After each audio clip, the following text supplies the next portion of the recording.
Hey, it's Brian Wright from BrianWright732.com and fitin.com, PHITIN.com. This is the Daily B95. And what am I talking about? I don't know. You're going to have to watch and see.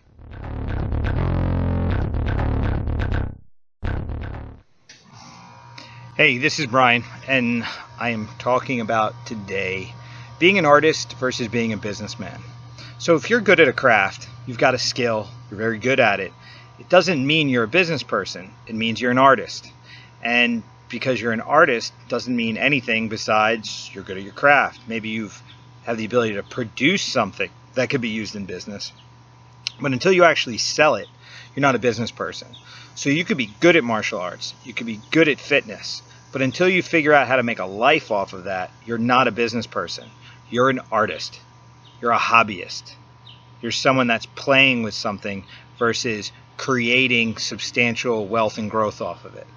And in business, yes, wealth does monitor business. You're not in business if you're not making money. You're not in business if you're not making a life, a living, producing something that works in the marketplace. So there's nothing wrong with being an artist. It's a beautiful thing. Having skills is an amazing thing. But don't fool yourself and think because you have skills and because you're artistic and creative and all these things that you're a business person. Business and art are different things. There's an art to business as well. There are people that their art and their craft is actually business. But for you, I don't think that's necessarily the case. I think for you, you're someone that has skills that are absolutely marketable, and you need to learn how to become an artist in business as well. And that's fine. That's why there are things like fitin.com. That's why there are all the people out there in the world that offer the courses they do and the help that they provide. So you should search out the people that are, the artists in the business world. And you should learn as much as possible so that your skill doesn't just become something that, you have and people that are close to you know about, but it's like a marketable property that you can build a life off of and bring to the world stage so that people can benefit from what you do. That's called getting out of your bubble. Now, something else you got to think about. If you really want to consider yourself a business person and you want to be a professional business person at that, not someone that's a hobbyist at business, which is someone that runs a business, they have to put their personal capital in, or they don't make enough in it, so they have to have a second or third job. To be the professional, you've got to get in the mindset.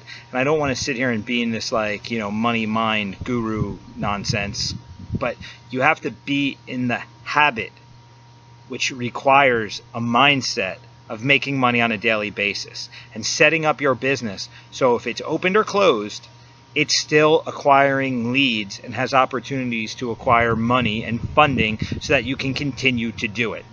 And a lot of people struggle in the martial arts in particular between being a good artist and being a business person. The reality of it is that the business is what fuels your ability to do your art. It's not your art that fuels your business. Without the art, you don't have a business, but without the money, you don't have the platform to do your art in a way that allows you to take at least 80% of your day and do what it is you do. You get it? So you can't make the money without the art, but you can't do the art as your primary thing without the money. So you have to be equally good at both. So if you're a world-class artist, you have to be a world-class business person so that your art truly gets the exposure that it deserves. If you're really that good, you better figure out how to be that good in business so you can generate the capital that's going to create the exposure. It's really that simple.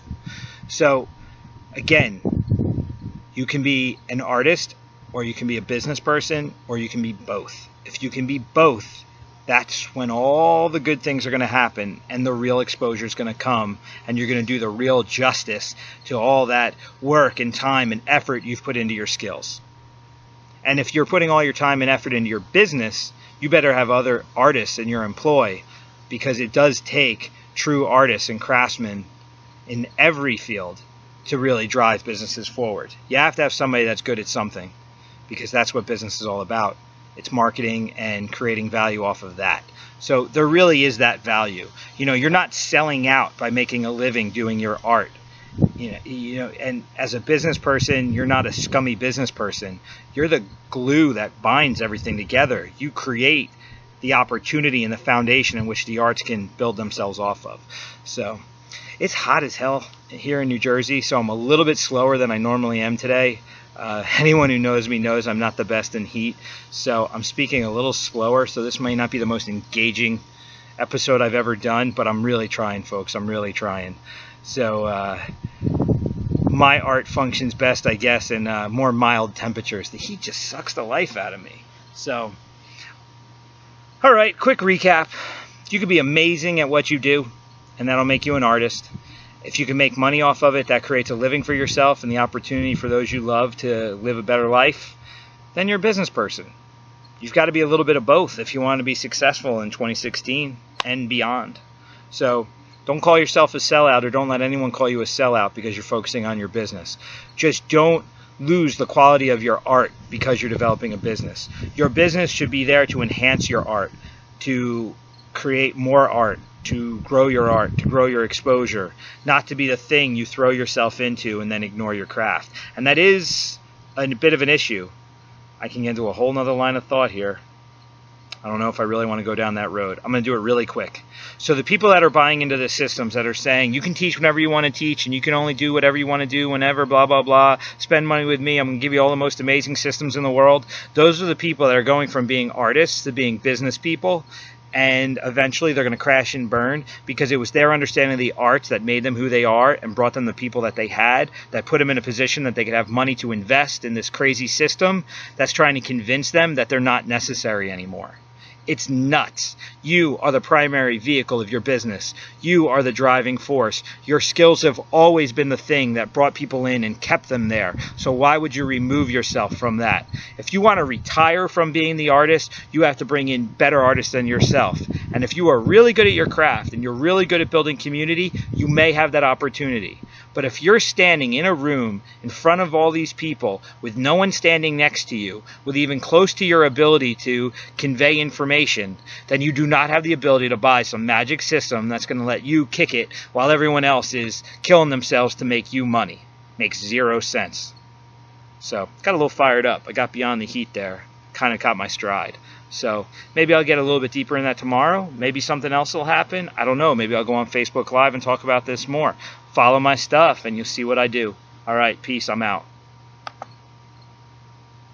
I'm trying.